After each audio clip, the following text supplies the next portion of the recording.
आज ही Doubtnut app download करें। Doubtnut पर होगा अब आपके सभी मैथ्स, केमिस्ट्री, फिजिक्स और बायोलॉजी डाउट्स का सफाया। बस अपने क्वेश्चन की फोटो खींचो, उसे क्रॉप करो और तुरंत वीडियो सोल्यूशन पाओ। Download now. सो क्वेश्चन में पूछा जा रहा है कि injured cells release a substance for dilation of blood vessels and increase the permeability of their walls so that the healing materials can be transported to the site of wound this substances. तो यहाँ पर हमें ये बताया जा रहा है कि मान लीजिए आपके कहीं पर इंजरी होती है, तो जो इंज्यूर्ड सेल्स होते हैं, ठीक है, जो हमारे घायल कोशिकाएं होती हैं, वो यहाँ पर क्या करती हैं, एक ऐसा सब्सटेंस रिलीज करती हैं, कोई ऐसा केमिकल होगा जिससे कि क्या होगा, आपकी जो ब्लड वेसल्स हैं, ठीक है, ब्लड वेसल्स आपकी डायलेट हो जाए। डायलेट मतलब ये फैल जाए, इनका जो यहाँ पर हम कह सकते हैं इनका जो डायमीटर है वो थोड़ा सा इंक्रीज हो जाए। तो इससे क्या होगा, इससे और हमारा एक तो ब्लड फ्लो बढ़ेगा, दूसरा ये होगा कि हमारी जो वॉल्स हैं उनकी ये परमेबिलिटी, जो ये केमिकल रिलीज हो रहा है उनकी परमेबिलिटी भी बढ़ती है, जिससे कि जो हीलिंग मटेरियल्स हैं, जिससे कि ये जो इंज्योर हुआ है उसको, उस जो भी घायल एक साइट हुई है जहाँ पर सेल्स हमारे घायल हुए हैं, उधर उनको ठीक करा जा सके, उन्हें हील किया जा सके। तो वैसे जो ट्रांसपोर्ट करते जाते हैं मटेरियल वो हमारे पहुंच सके। तो ये सब्सटेंस है कौन सा? तो देखिए यहाँ पर हम मेन चीज किस पर फोकस करेंगे कि हमारी ब्लड वेसल्स डायलेट हो रही हैं।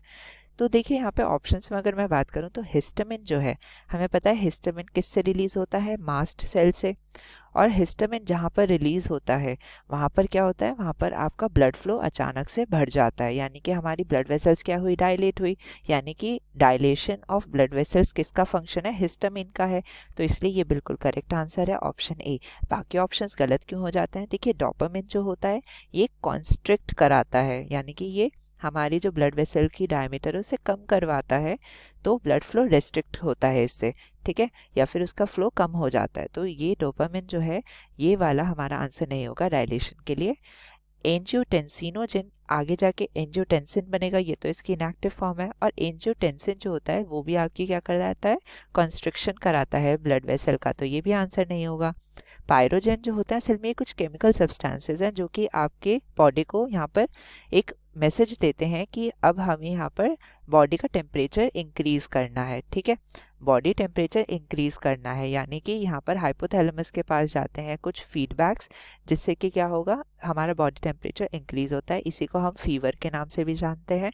तो फेवरिश कंडीशन जो होती है, जब आपको तापमान होता है, ठीक है, बॉडी का जो तापमान है वो बढ़ता है, तो इससे जो हमारे जो भी पैथोजन होता है जिसने भी इन्फेक्शन किया है उसके एंजाइम्स यहाँ पे क्या हो जाते हैं, डिनेचर हो जाते हैं, नॉन फंक्शनल हो जाते हैं। तो ये एक बॉडी का मैकेनिज्म है हमें उस इन्फेक्शन से बचाने के लिए। तो ये भी आंसर नहीं होगा, करेक्ट आंसर है ए, हिस्टामिन। Thank you. क्लास 6 से 12 से लेके नीट, IIT, जेई मेंस और एडवांस के लेवल तक 10 मिलियन से ज्यादा स्टूडेंट्स का भरोसा। आज ही डाउनलोड करें डाउटनेट ऐप या व्हाट्सएप कीजिए अपने डाउट्स 8400 400 400 पर।